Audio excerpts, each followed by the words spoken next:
So let us just look at one example. Okay, let's have a look at the example of atmospheric heat waves and cold spills.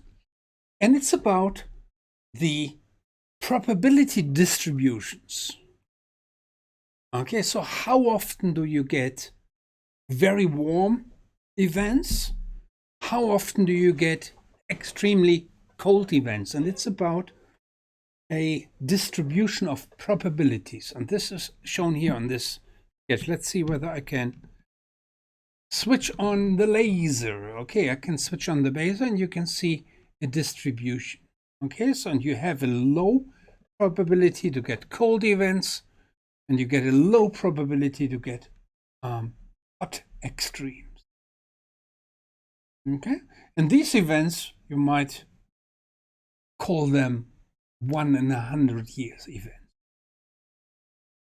So now what you can now imagine that under a changing climate, and this only applies to the discussion of heat waves, what I'm saying here, is that if you have more heat waves, you get more and more heat waves, actually the probability of heat waves increases, and this actually makes this distribution shifting to warmer temperature. This is shown here on the right.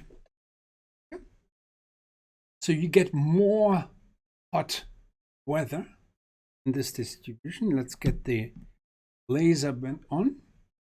What it does not mean is that you actually get less cold weather events. So there's something, this is not correct, this distribution.